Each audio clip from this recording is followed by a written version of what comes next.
were a group of people that all came together with under these two, premises of like people of color and anarchism.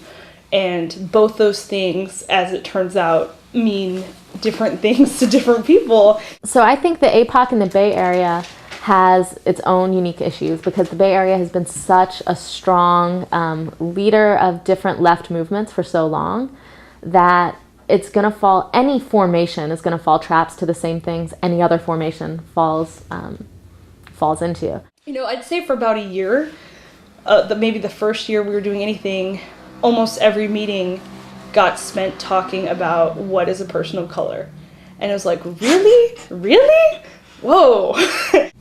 We were talking about like what is a person of color, and we had to have like a go around. It's like the most painful exercise I've ever sat through, I think. And we were taking notes like, this is a person of color. I think a lot of it was kind of personal, was like because some of us, or because I might have felt rejected from my race as not being like a normal, like being a real Indian, whatever that means, that I think some of us, at least I did, I think I kind of took that into the group too. But really, it's not like that. It's so much more complicated. The people who pass as white were always like so vigilant, and angry about how, they're not white and all of this. And the people who were clearly like not white were kind of just like chill and like, I think that this is a person of color, and I don't think, and I think like what that led to was just this.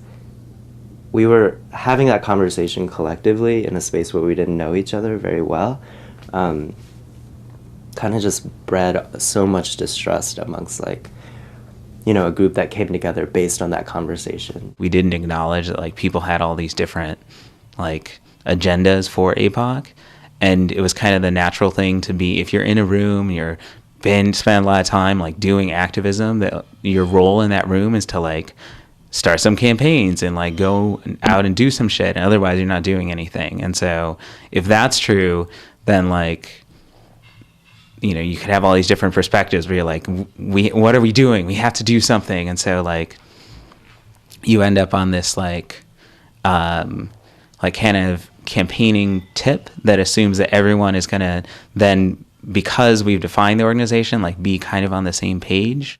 And I think that what I saw a lot of was this framework, direct action versus organizing. I saw that happen a lot. And what is a better way to move movements? I feel like at that time, cadre organizations were kind of this hot topic, and what does that mean? And could you be an anarchist cadre organization? I feel like that played out. And I've seen that play out in every single formation I've been a part of. I think that where we made our mistake or our challenge, or where we learned, was that we didn't necessarily have to get in there and do community organizing and have a campaign and be out there fighting the corporations, because most of us were and are, I think, still incredibly hurt by the strange positions that we're in.